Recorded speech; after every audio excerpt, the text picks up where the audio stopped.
Time இல்லை தாங்களா தோழர்களே, கொஞ்சம் எல்லாம் உட்காருங்க, கொஞ்சம் அதை பார்த்து சப்போர்ட் பண்ணுங்க.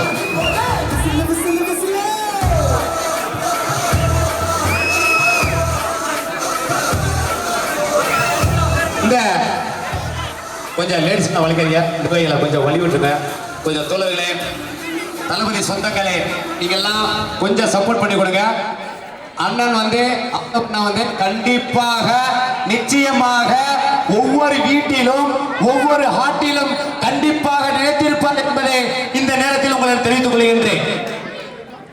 இப்ப அண்ணன் 6 மணிக்கு ஆரம்பிச்சவர் 9 மணி ஆகுது. இங்க அண்ணன் வந்து சும்மா வெளியில போய் பார்த்துட்டு கும்பிட்டுலாம் வரல.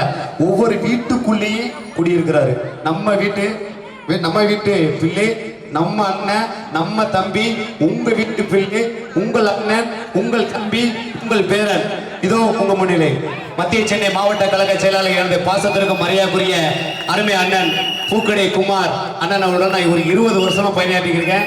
ரொம்ப பாசமா பழவாரு, அன்பா பழகக்கூடியவர் எனது அருமை அண்ணன் பூக்கடை குமார் அண்ணன் அவர்கள் உரையாற்றுவார்கள். நாளைய தமிழக முதல்வர் தளபதி தலைவர் அவர்களை வணங்கி நாம் அனைவரெல்லாம் வழிநடத்திக் கொண்டிருக்கின்ற எங்கள் ஆசான் குசேனன் ஆனந்த் அவர்களை வணங்கி வெற்றி வேட்பாளர் வில்லிவாக்கம் தொகுதியை நீங்க கலந்துருக்கீங்க பாத்தீங்களா? தெரியுது பாருங்க, நீங்க வெற்றி அண்ணன் நடந்து போனாலே ஒவ்வொரு மக்களும் பார்த்துருப்பீங்க. உண்மையிலே ரொம்ப சந்தோஷமா இருக்கு. எங்க தொகுதியில் அண்ணனை வரவேற்க ஒவ்வொரு மக்களும் வரவேற்கிறப்ப ரொம்ப சந்தோஷமா இருக்கு. அவர் வெற்றி மக்கள் மத்தியிலே தெரியுது. முக்கியமா வில்லிவாக்கம் தொகுதினால இப்ப மிரண்டு போயிட்டு இருக்காங்க மற்ற கட்சியெல்லாம். அண்ணனுடைய வெற்றி பிரகாசமா இருக்குது. இங்க இருக்கின்ற வில்லிவாக்கம் தொகுதி மக்களுக்கும் கழக தோழர்களுக்கும் பகுதி தலைவர்களுக்கும் வட்ட தலைவர்களுக்கும் ரொம்ப நன்றி சொல்றேன். சிறப்பாக வேலை செஞ்சுக்கிட்டு இருக்கீங்க. அனைவருக்கும் இந்த நேரத்தை நன்றியை சொல்லிக்கிறேன். அண்ணன் என்ன டைம் ஆயிடுச்சு, ஒவ்வொரு தடவும் வர வர வர டைம் ஆகிட்டே இருக்கிறதுனால அண்ணன் வந்து கண்டிப்பா பார்க்கணும்ட்டு சீக்கிரமா வந்துட்டாங்க, கூட்டு வந்துட்டோம். அண்ணன் நிறைய பேசுவாரு. அதனால் அண்ணனுடைய பேச்சை கேட்க தமிழ்நாடே காத்துக்கிட்டு இருக்கு. அண்ணன் 2 நிமிஷம் பேசுறாங்க, மீடியா கூட தெரிஞ்சுக்கிட்டு இருக்கு. புரியுதுங்களா? அதுதான் அண்ணன் நம்மளுடைய வெற்றி வேட்பாளர் அண்ணன் ஆதவன் அவர்கள் உரையாற்ற வருகிறோம், வரவேற்கிறேன். நன்றி.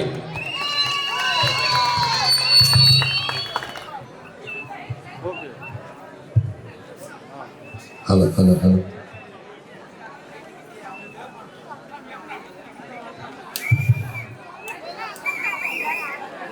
கொஞ்சம் எல்லாருமே அமருங்களே, கொஞ்சம் தயவு செய்து. டைம் இல்லை, நம்ம அண்ணன் நம்ம கூட பேசுவாரு, கொஞ்சம் நின்று கேளுங்க.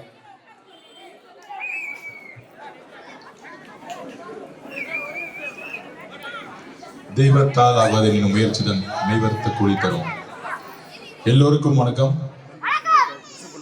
நம்ம மாவட்ட அண்ணன், குமார் அண்ணன், பிரபு அண்ணன், பகுதி செயலாளர்கள், அப்புறம் என்னுடைய குடும்பமா இருக்கக்கூடிய அம்மாக்கள், அக்காக்கள், தங்கைகள், அப்புறம் குட்டி குட்டி பசங்களா இருக்கக்கூடிய என்னுடைய தம்பிகள், குட்டி குட்டி தங்கச்சிங்க, அகத்தியர் நகர்னு சொல்லும் போதே உள்ள வரும் பொழுதே அவ்வளோ ஒரு வைப்ரேஷன். ஒவ்வொரு வீட்டுக்குள்ளேயும்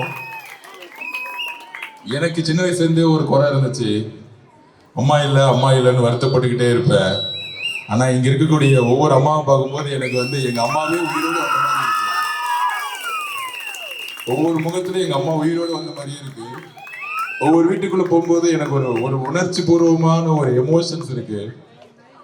அப்பா ஒண்ணுமே இல்லாம லைஃப சின்ன வயசுல 5 வயசுல ஒரு அனாதையா ஸ்டார்ட் பண்ணேன். இன்னைக்கு இத்தனை பேரு, இத்தனை குடும்பம் எனக்காக, நம்ம தலைவர் விஜய் அண்ணனுக்காக ஒரு மாற்றம் வரணும், ஒரு மாற்றம் வந்தே ஆகணும்.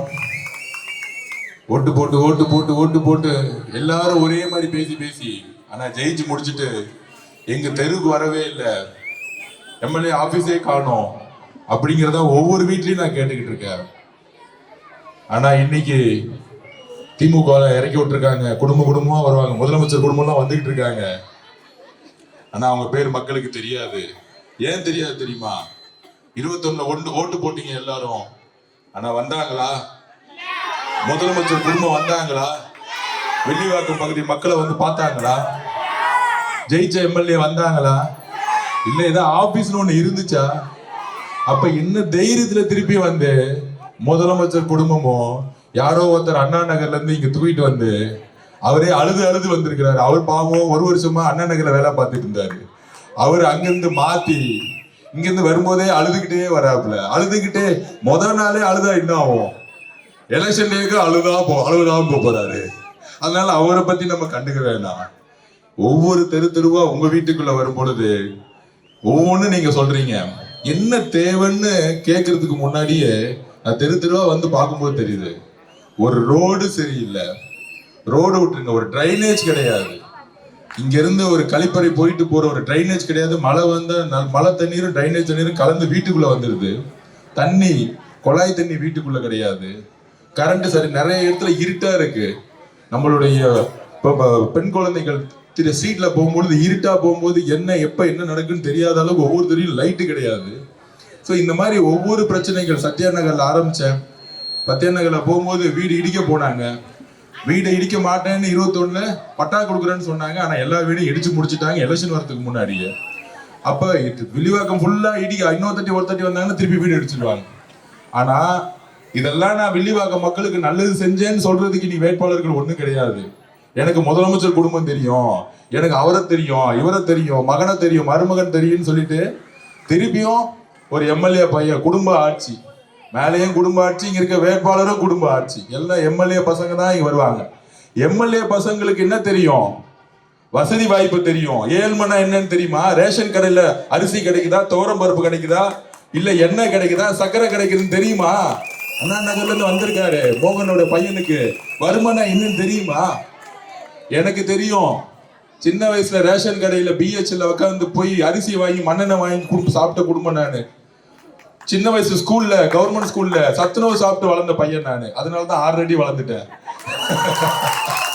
எல்லாரும் கேட்பாங்க, எப்படி 6 அடி வளர்ந்தேன், எப்படி 6 அடி வளர்ந்தேன்னு. ரொம்ப பெரிய ஆலிக் சாப்பிட்டீங்களா, போன் மிட்டா சாப்பிட்டீங்களான்னு கேட்பாங்க. சத்துணவு சாப்பிட்டு வளர்ந்தப்பா, எம்ஜிஆர் போட்ட அரிசி சாப்பிட்டு வளர்ந்தப்பா நானு. என்ன உங்களை மாதிரி அமெரிக்கால போய் லண்டன்ல போய் வீடு வாங்கி வைக்கல நானு. என்ன சம்பாரிச்சனும் டிக்ளேர் பண்ணிட்டு எல்லா சொத்தையும் மக்களுக்கே கொடுக்கணும்னு வந்துட்டு நம்ம சிஎம் மாதிரி என் அக்கௌண்ட்ல வெறும் 10,000 ரூபா தான் இருக்குன்னு போய் சொல்லணும் வரல. இது நியாயமா? உங்க அக்கௌண்ட்ல ஒரு 10,000 ரூபாய் இருக்குல்ல, முதலமைச்சருக்கு 10,000 ரூபாய் தான் இருக்குன்னா என்னென்ன நியாயம்? அது எவ்வளவு பெரிய இதுலயே ஏமாத்துறாங்க. 10,000 ரூபாய் குடும்பமா அப்படி பார்த்தா ஏன் வந்து ஆழ்வார்பேட்டில வாழ்றீங்க? நம்ம சத்யா நகர்ல தானே நீங்க வாழ்ந்துருக்கணும். 10,000 ரூபாய் தான் இருக்கணும், சத்யா நகர்ல தானே நீங்க இருந்திருக்கணும், இல்ல அகத்தியர் நகர்ல தானே இருந்திருக்கணும். முதலமைச்சர் ஸ்டாலின் சார் அவர்களே, அவ்வளவு பெரிய வீடு நீலாங்கரையிலயோ இங்கேயும் எப்படி வந்துச்சு? செரண்டாப் ரோட்ல வீடு எங்க இருந்து வந்துச்சு? 100 கோடி ரூபாய்க்கு வீடு எங்க இருந்து வந்துச்சு? எல்லாம் அவங்க அப்பா கலைஞர் காலத்துல அடிச்ச ஊழல் போனா இப்ப தொடர்ந்துகிட்டே இருக்கு. ஆனா அக்கௌண்ட்ல கேட்டா 10,000 ரூபாய் தான் இருக்குங்கிறாங்க. மக்களே நியாயமா? அதெல்லாம் நான் ஜெயிச்சா ஒவ்வொரு 3 மாசமும் என்னுடைய சொத்து கணக்கை இங்கேயே தாக்கல் செய்வேன், உங்க முன்னாடியே தாக்கல் செய்வேன். இங்க இருக்க ரோட்ல வந்து கான்ட்ராக்ட் சம்பாதிக்க நான் வரல. நான் திருடவே மாட்டேன், அதை உறுதியா சொல்றேன். எனக்கு இந்த திருட்டு தொழிலே பிடிக்காது. அரசியல திருட்டு தொழிலா ஆக்கிட்டாங்க. அரசியலுங்கிறது காமராஜர் மாதிரி நல்ல விஷயம், நல்லது செய்ய வந்திருக்கோம். என்கிட்ட ஒண்ணுதான், நான் ஓட்டுக்கு காசு கொடுக்க போறது இல்ல. அம்மாக்களே, உண்மையிலே சொல்றேன், நான் இன்னைக்கு சொல்றேன், உண்மையிலே சொல்றேன். என்கிட்ட பெரிய காசு எல்லாம் கிடையாது. எல்லாரும் சொல்லுவாங்க என் குடும்பத்துல அவர் பெரிய ஆளுன்னு. அதெல்லாம் கிடையாது. நான் தன்னந்தனி ஆளு. மக்களோட சேர்ந்து ஒர்க் பண்றதுக்கு நான் ரோட்டுக்கு வந்துட்டேன். என்கிட்ட அவங்க ஒரு ஓட்டுக்கு 3000 ரூபாய் 4000 ரூபாய் காசு கொடுப்பாங்க, திடீர்னு மிக்சி கொடுப்பாங்க. ஆனா ஜெயிச்சு முடிச்சுட்டு கிளம்பி போயிடுவாங்க. 5 வருஷம் காசு இருக்க மாட்டாங்க. 2000 ரூபாய் கொடுத்துட்டு 5 வருஷம் கிட்டத்தட்ட 500 கோடி 1000 கோடின்னு அடிச்சுக்கிட்டு இருப்பாங்க. ஏன் வேலை அது கிடையாது. நான் ஓட்டுக்கு காசு கொடுக்க போறது இல்ல. ஏன்னா எங்க அம்மாவுக்கு காசு கொடுத்தா நான் ஓட்டு கேட்கணும், எங்க அக்கா கிட்ட காசு கொடுத்தா நான் ஓட்டு கேட்கணும், எங்க அண்ணனுக்கிட்ட நான் காசு கொடுத்தா ஓட்டு கேட்கணும், என் தங்கச்சி கிட்ட காசு கொடுத்தா நான் ஓட்டு கேட்கணும். சொல்லுங்க. மொத்தமா கடைசி நேரத்துல இந்த எம்எல்ஏ பிள்ளைங்க என்ன பண்ணுவாங்கன்னா, என்ன பேசணும்னு தெரியாது, வில்லிவாக்கம் என்ன சொன்னாங்கன்னு தெரியாது. கடைசியா வந்து நைட்டு போலீஸை வச்சே 3000 ரூபாய் கொடுப்பாங்க. தமிழக காவல்துறை நீங்களே கொடுத்துக்கோங்க. அம்மாக்கள் எல்லாம் நம்ம பணம் தான், காசு எடுத்து பண்ணா எல்லாம் வாங்கிக்கோங்க. ஆனா கொடுக்கும் போது விசில் சிம்பிள்ல குத்திட்டு போயிட்டே இருங்க. நம்ம யாரையும் பழி வாங்குவோம், யாரையும் வெறுக்கவோ வரல. மக்கள் கிட்ட நான் ஒவ்வொரு வீடா வரும் பொழுது அம்மா வாப்பா தண்ணி குடிப்பா, இந்தாப்பா ஜூஸ் குடிப்பா அப்படின்னு சிரிச்சுக்கிட்டு ஓடி வராங்க வீட்டை விட்டு. எங்க கட்சிக்காரெல்லாம் பாருங்க சத்யா நகர்ல தான் வாழ்றாங்க, ஆழ்வார்பேட்டில் வாழல. இங்க நம்ம குமாரண்ணா பாருங்க இங்கதான் எப்பயுமே இருக்கும். நாங்க எல்லோரும் உங்களுள்ள ஒரு ஆளா எப்பயுமே இருக்கோம். நான் ஜெயிச்ச பிறகு இதே மாதிரி நடந்து வருவேன், இதே மாதிரி நடந்து வருது. என்ன தம்பி நீ சொன்னீங்க, நீ ஏன் செய்யலன்னு என்கிட்ட கேட்கலாம். ஒருவேளை லைட்டு போறது கவர்மெண்ட் இல்லைன்னா என் காசுலயே நான் போட்டு கொடுக்குறேன், பிரச்சனையே கிடையாது. நான் கவர்மெண்ட் செய்யல, அவரு செய்யல, இவரு செய்யலாம் சொல்ல மாட்டேன், செய்வேன், அவ்வளவுதான் முடிஞ்சிச்சு. என்ன பொறுத்த வரைக்கும் நான் பேச மாட்டேன், அதிகமா செயல்ங்கிறது சொல்லுவேன். நிறைய பேர் கேட்டாங்க இந்த அண்ணன் கோவப்படாதீங்கன்னு. நீங்க எல்லாம் அமைதியா உள்ளுக்குள்ள வச்சுக்கிறீங்க. நான் ரோடு இல்ல, டிரைனேஜ் இல்ல, இப்ப கூட ஒரு இடத்துக்கு போனோம் டிரைனேஜ் இல்லைன்னு சொல்லிட்டு அழுதாங்களே. இவங்க எல்லாம் பார்த்துட்டு வரும்போது டக்குன்னு மைக்கு பிடிச்சா என்ன கோவம் வந்துருது. நான் என்ன பண்றது? நீங்க எல்லாம் என்கிட்ட எல்லா பிரச்சனையும் சொல்றீங்க, கோவப்பட்டு கத்துறீங்க. நான் மைக்க பிடிச்சி உங்க பிரச்சனையை சொன்னா ஏன்டா கோவப்படுறேன்னு கேக்குறாங்க மீடியால. உங்களுடைய கோவத்தை தான் நான் இங்க பேசிட்டு இருக்கேன். ஆனா உண்மையை பேசிட்டு இருக்கேன் உங்களுக்காக. நான் போய் பேச மாட்டேன் எப்பயும். அதனால அகத்தியர் நகர்ல ஒட்டுமொத்த வெள்ளிவாக்க மக்களே அவங்களுக்கு தெரிஞ்சது ஒன்னே ஒண்ணுதான். அன்னைக்கு பாட்டில தூக்கி நம்ம அம்மாவை அடிச்சாங்க, எனக்கு கோவம் வந்துச்சு, எமோஷனல் ஆயிட்டேன். போலீஸ் போய் சொல்லிருச்சு. அவங்க 2 பேரும் பாட்டில் வச்சு விளையாண்டுக்கிட்டாங்களாம். விளையாண்டு முடிச்சுட்டு அவங்கள பேக் பண்ணி அனுப்பிச்சிட்டாங்க. ஆனா ஜெயிச்ச பிறகு என் அம்மாவை அடிச்சாங்களே பாட்டில், அவங்களை தேடி பிடிச்சி என்ன செய்யணும்னு தெரியும் காவல்துறை வச்சு. எல்லாம் ஏமாத்துட்டோம். அதனால இங்க ஒரு அடிப்படை வசதியே கிடையாது. ஒரு காலேஜ் இருக்கா? நம்ம பசங்க படிக்கிறது ஒரு காலேஜ் இருக்கா? அண்ணா நகரை எவ்வளவு அழகா ஆக்கியிருக்கிறாங்க. அப்படியே பக்கத்துல வந்து வில்லிவாக்கம் வரும் பொழுது எவ்வளவு ரோட்ல நடக்க முடியாத பிரச்சனை இருக்கு, தண்ணி கூட இல்லாத ஒரு பிரச்சனை இருக்கு. மழை பெஞ்சா கொசு இங்கதான் பல பேர் டெங்குல போய் படுத்துக்கிறாங்க. அப்ப நம்ம குழந்தைங்களுக்கு ஒவ்வொரு தடி மழை வரும்போது நரக வாழ்க்கையை வாழ்ந்துட்டு இருக்காங்க வில்லிவாக்கம். ஆனா மொத்த முதலமைச்சர் குடும்பம் இங்க வாக்கிங் பண்ணிட்டு இருக்காங்க. என்ன தைரியத்துலன்னு தெரியல. அதுக்கெல்லாம் நீங்க ஏப்ரல் 23ஆம் தேதி 4ஆம் தேதி ரிசல்ட் இன்னைக்கு மதுல காமிச்சிட்டு போய்கிட்டே இருங்கிறதா என்னுடைய வேண்டுகோள். ஒரே ஒரு சத்தியம் சொல்றேன், உங்க குடும்பத்துல ஒரு ஆளை நான் எப்பயுமே இருப்பேன். ஒரு எம்எல்ஏவா நான் இருக்க வரல, என்ன எம்எல்ஏவே பார்க்காதீங்க. நான் இன்னும் அரசியல்வாதியே ஆகல. எனக்கு அரசியல்வாதி எப்படி இருக்குன்னு சொல்றேன். நான் இந்த வெள்ளை சட்டை எனக்கு கொடுக்காதீங்கண்ணே, நான் வேற சட்டை போட்டு வரேன்னு சொல்றேன். கேட்க மாட்டேங்கிறாரு. இல்லைங்க நீ வெள்ளை சட்டை போடணும், நான் டிஷர்ட்டை போட்டு ஜீன்ஸை போட்டுட்டு ஒரு ஸ்போர்ட்ஸ் மேன் மாதிரி நான் ஸ்போர்ட்ஸ் அந்த இப்போதான் வாலிபால் விளையாட போனேன், சந்தோஷமா விளையாண்டுட்டு இருந்தேன். அதுக்குள்ள கூட்டிட்டு வந்துட்டாங்க, நீங்க வாங்க இப்படின்னு. இப்படி விளையாண்டுட்டு இருந்த ஆளு வெள்ளை சட்டை எல்லாம் போட்டு விட்டு உங்க வீட்டுல பசங்க எல்லாம் பார்க்கும்போது எனக்கு பொறாமையா இருக்கு. பாரு அங்கெல்லாம் கலர் சட்டை போட்டு ஜாலியா இருக்கிறாங்க, என்ன இப்படி பண்ணி விட்டீங்க அப்படிங்கிற மாதிரி. நாங்கெல்லாம் இன்னும் அரசியல்வாதியே ஆகல. ஸோ இந்த திமுக காரங்க மாதிரி அப்படியே ஒரு யானை மாதிரி டக்குன்னு ஓபன் பண்ணி டக்குன்னு 3000 ரூபாய் கொடுத்துட்டு இந்த ஓட்டு போட்டு போயிடுன்னு சொல்றதுக்கெல்லாம் நான் வரல. எனக்கு உண்மையிலேயே சொல்றேன், எனக்கு அம்மா இல்ல, அப்பா விட்டுட்டு போயிட்டாரு. அப்பாவும் அம்மாவா இருந்து என்ன பாத்துக்கோங்க. நான் உங்களை என்னைக்கும் உயிருள்ள வரையும் உங்களுடைய குழந்தைங்களுடைய படிப்பாகட்டும், இல்ல மெடிக்கல் பிரச்சனை ஆகட்டும், இல்ல ரோட்ல ஒரு பிரச்சனை ஆகட்டும், இங்கேயே வீடு எடுத்து வெள்ளிவாக்கமே என்னுடைய வீடா மாறி உங்களுடைய தங்கி என்னுடைய வாழ்க்கை முழுசு நான் தொடருங்கிறத நான் உறுதி கொடுக்கிறேன். அதை மட்டும் நான் பதிவு பண்ணி உங்களுடைய நான் ஃபர்ஸ்ட் 10 நாள் தெருவா நடந்து போயிட்டேன். என்ன பிரச்சனை, எல்லா நகர்லயும் பிரச்சனை என்னன்னு பார்த்துட்டேன். எல்லாம் மைண்ட்ல ஏறிடுச்சு. நீங்க தைரியமா எங்களுக்காக ஒரே ஒரு முடிவெடுங்க. காசு கொடுத்தாலும் ஒரு மாற்றம் வேணும். 10 வருஷமா ஒரே கட்சிக்கு ஓட்டு போட்டீங்க, அந்த கையை மட்டும் மாத்தி யோசிச்சு பாருங்க. நல்ல ஒரு விஷயம். ஆதவர்ஜுனா டபுள் ஏன் இருக்கும். ஃபர்ஸ்ட் என் பேர் தான் இருக்கு, வேற பேர்லாம் இருக்காது. கவலைப்படாதீங்க. டபுள் ஏ பேரே இல்ல. டூப்ளிகேட்டா என் பேரை கிரியேட் பண்ண முடியாது. இன்னுமேட்டு என் பேரு குமார் 100 பேரை கிரியேட் பண்ணிடுவாங்க திமுக காரங்க. என்ன இல்ல வேற ஏதாச்சும் பேர் வினோத்னு இருந்துச்சுன்னா இன்னொரு 100 பேர் இறங்கிடுவாங்க. ஒரே மாதிரி வினோத் இருக்கும். ஃபர்ஸ்ட் பேரு ஆதவர்ஜுனா தான். ஃபர்ஸ்ட் சிம்பிள் தான் இருக்கு வெள்ளிவாக்கத்துல. நீங்க மேல ஒரு குத்திட்டு அந்த கோபமா எங்க குத்துறீங்கன்னா அங்க குத்திக்கிட்டே இருங்க. நீங்க குத்த மிஷினே காணா போயிடணும். அந்த மாதிரி நீங்க ஓட்டு போட்டு என்ன உங்க பிள்ளையா உங்க வீட்டுக்குள்ள விட்டுருங்க. நான் இங்க இருக்கிற 70,000 வீட்டுக்கு நான் பொறுப்பெடுத்துக்கிறேன். நானு என் வீட்டுக்கு கூட நான் போக மாட்டேன். உங்க வீட்டுக்குள்ளதான் நான் எப்படி இருப்பேங்கிறத பதிவு பண்ணி நம்ம அண்ணன் எங்க விஜய் சார் எல்லாத்தையும் விட்டுட்டு எவ்வளவு அடிச்சாலும் எவ்வளவு மிதிச்சாலும் எவ்வளவு காயப்படுத்தினாலும் யூடியூப் டிவில எவ்வளவு அசிங்கமா பேசினாலும் எதுக்குமே பதில் கொடுக்காம நான் நல்லது செய்ய வந்திருக்கேன், அம்மாக்களை ஓட்டு போடுங்கன்னு வந்துட்டாரு. அவரோட வழியில அண்ணன் விஜய் அண்ணனையும் ஆதவையும் பிரிக்கவே முடியாது. விஜய் அண்ணன் 3 எழுத்து, ஆதவ் 3 எழுத்து, வெற்றி 3 எழுத்து. விஜய் அண்ணன் ஆதவ் வெற்றி 3மே ஒன்னா இருக்கு எப்பயுமே. நிறைய பேர் அம்மாக்கள் நீங்க அண்ணனை பாத்துக்கோங்க, விஜய் அண்ணன் பாத்துக்கோங்கன்னு. இந்த ஆதவ அர்ஜுனா இருக்க வரைக்கும் தலைவர் விஜய் மேல ஒரு துரும்பு நடக்காது, நீங்க பாத்துக்கோங்க. அது முக ஸ்டாலின் சாரா இருக்கட்டும், இல்ல அவங்க அப்பா கலைஞரே திருப்பி வந்தாலும் இந்த ஆதவ அர்ஜுனா இருக்க வரைக்கும் எங்க அண்ணன் விஜய் அண்ணன் மேல யாரும் ஒரு துரும்பு கூட வராது. ஏன்னா ஆதவ அர்ஜுனாங்கிற தனி ஆள் கிடையாது.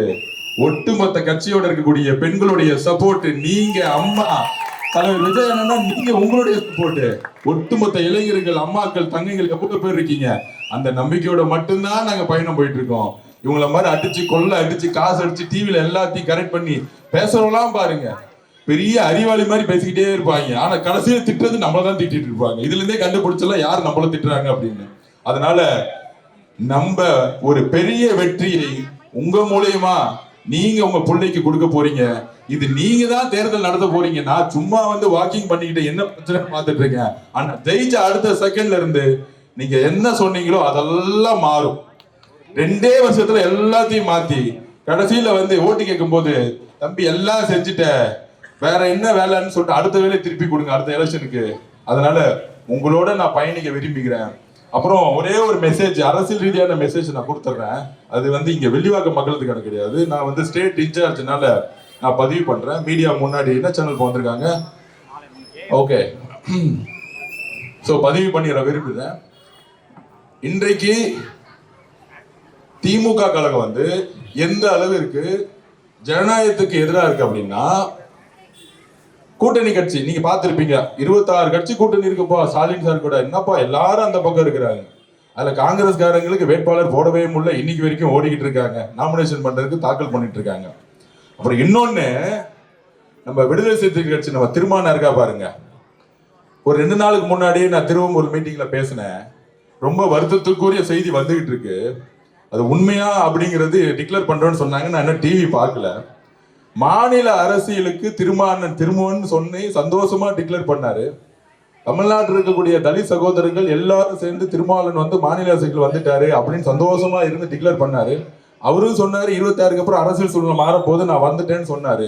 ஆனா இந்த 3 நாள் 4 நாளுக்குள்ள திரு உதயநிதி ஸ்டாலின் அவர்களுக்கு திருமாவளவன் நாள் எலெக்ஷனுக்கு அப்புறம் ஒரு காம்படிஷனா இருப்பாருன்னு சொல்லிட்டு முதலமைச்சரே ஸ்ட்ரைட்டா பேசி, சபரீஷ் அவர்கள் ஸ்ட்ரைட்டா பேசி, உதயநிதி ஸ்ட்ரைட்டா அவர் பேசி, அவர் வந்து டிக்ளேர் பண்ணத திருமாவளவன் அவர்கள் எம்எல்ஏ எலெக்ஷன் நிக்கல கூடாதுன்னு அவருக்கு அழுத்தம் கொடுத்து அவர் வித்ரா பண்றதுக்கான வேலையை பண்ணிட்டு இருக்காங்க. இதை நாங்கள் கண்டிக்கிறோம். இன்னொரு கட்சி தலைவரையே வந்து எம்எல்ஏ எலெக்ஷன்ல வித்ரா பண்ற அளவுக்கு இன்னைக்கு முதலமைச்சர் ஸ்டாலின் இருக்காருன்னா, தலித் மக்களுடைய உணர்வா இருக்கக்கூடிய அண்ணன் திருமாவளவனுக்கே இந்த நிலைமை அப்படின்னா, இதுக்கு மேல நான் ஜனநாயகத்தை பத்தி சொல்ல வேண்டிய அவசியம் இல்லை. அண்ணன் திருமாவளவன் சட்டசபை தேர்தலில் போட்டியிடணும், தலித் சகோதரர்களோட குரலா இருக்கணுங்கிறது நாங்கள் ஒரு தனிப்பட்ட கருத்தா நான் சொல்றேன். ஆனால் நாங்கள் கடுமையாக திமுகவுடைய முக ஸ்டாலின் சார், சபரீஷ், உதயநிதியோடைய இந்த ஜனநாயகமற்ற சொந்த கூட்டணி கட்சியே அழுத்தம் கொடுக்கக்கூடிய ஒரு வேலையை செஞ்சிருக்காங்க.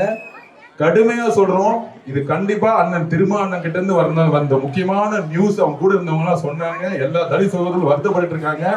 அண்ணன் திருமாவளவன் சட்டசபை தேர்தலில் நின்னே ஆகணுங்கிறது என்னுடைய தனிப்பட்ட ஒரு வேண்டுகோள். அவர் மேல எப்பயும் அன்பும் பாசமும் எங்களுக்கு இருக்கு அப்படிங்கிறத பதிவு செய்து, இதுக்கு உண்மையான என்ன அழுத்தம் கிடைச்சிச்சுங்கிறது அண்ணன் திருமாவளவன் போய் சொல்ல மாட்டாரு, அவர் மனசாட்சிக்கு தெரியுங்கிறத பதிவு செஞ்சு இந்த அரசியல் கருத்தை மீடியாக்காக சொல்லிட்டு, தமிழக மக்களுக்காக சொல்லிட்டு, திருப்பியும் அகத்தியர் மக்கள் இந்த பாப்பாலாம் வந்துச்சு, என் தங்கச்சிலாம் வந்துச்சு, சந்தோஷமா ஓடி வந்துச்சு என்னை பார்க்கும் பொழுது. அந்த மாதிரி ஒவ்வொருத்தரும் தேடி வந்து எனக்கு ஆதரவு கொடுத்ததுக்கு என்னுடைய நன்றி நன்றி நன்றி. உங்க வீட்டுல ஒரு பிள்ளையா, ஒரு அண்ணனா, தம்பியா என்னை சேர்த்துக்கிட்டு இனிமேட்டு நான் இங்க வந்தேன்னா கூப்பிட்டு எனக்கு கொஞ்சம் நைட்டு 9 மணி என்ன சாப்பாடு கொடுங்க, தோசை இட்லி மட்டும் கொடுத்துருங்கன்னு சொல்லி நான் வாழ்த்து கொடுக்குறேன். நன்றி, வணக்கம். கண்டிப்பா யாராச்சும் என்ன கூட்டிட்டு போங்க, நான் இப்ப கூட இட்லி சாப்பாடு சாப்பிட்டு போறேன். தேங்க்யூ, நன்றி, வணக்கம்.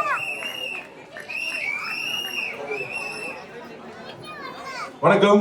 இப்போ விஎஸ் பாபு அண்ணன் வந்திருக்காரு, இந்த தொகுதியோட பழைய எம்எல்ஏ. அப்புறம் இன்னைக்கு மனு தாக்கல் பண்ணிருக்காரு. எங்க மனு தாக்கல் பண்ணிருக்காரு தெரியுமா? கொளத்தூர். அந்த தலைவர் எடுத்தவொடனே அங்கதான் போய் சம்பவம் செஞ்சுட்டு வந்தாரு. கண்டிப்பா மிகப்பெரிய வெற்றி பெறுவார் அண்ணன். அப்புறம் நாளைக்கு எனக்கு தெரிஞ்சு காவல்துறையிட்ட நம்மளே பண்ணியிருக்கோம். வில்லிவாக்கத்துக்கு நாளான்னைக்கு தலைவர் வரதுக்கு போலீஸ் கிட்ட அப்ளை பண்ணியிருக்கோம். காவல்துறையும் இங்க இருக்க ஆர்வமும் நாளைக்கு அப்ளை பண்ணினா கண்டிப்பா தலைவர் வருவாரு. அது பர்மிஷனை பேஸ் பண்ணி நீங்க எல்லாரும் வரணும் அப்படிங்கிறது வேண்டுகோள் கொடுக்குறேன். நான் 6ஆம் தேதி கண்டிப்பா அவருடைய பயணம் காவல்துறைக்கு முழுசா வந்து சப்போர்ட் பண்ணிட்டு இருக்கு. 6ஆம் தேதி சப்போர்ட் பண்ணுங்கிற நம்பிக்கை இருக்கு. போன தடவை என்னாச்சுன்னா கொளத்தூர்ல பெரிய பிரச்சனை நடந்து அப்படியே கிளம்ப வேண்டியதாச்சு, காவல்துறை சப்போர்ட் இல்லாதனால. இப்ப வந்து புது காவல்துறைகள்லாம் மாத்தணும்னு சொல்லியிருக்கோம். நல்ல முறையா நடந்துச்சுன்னா 6ஆம் தேதி அவர் வருவாரு. நாளைக்கு அது டிக்ளேர் ஆகும். நம்ம எல்லாரும் தயாராக இருப்போம். அண்ணன் வருவார். தேங்க்யூ.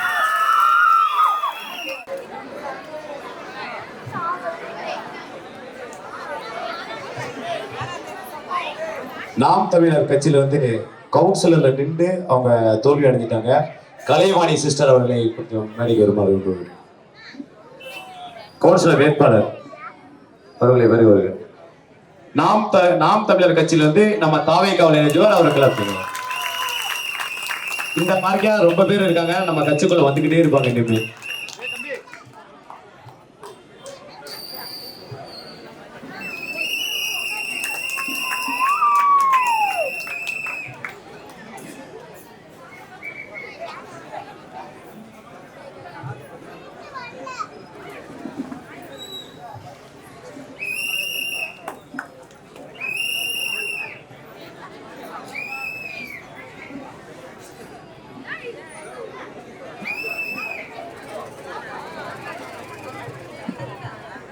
ரொம்ப நன்றி.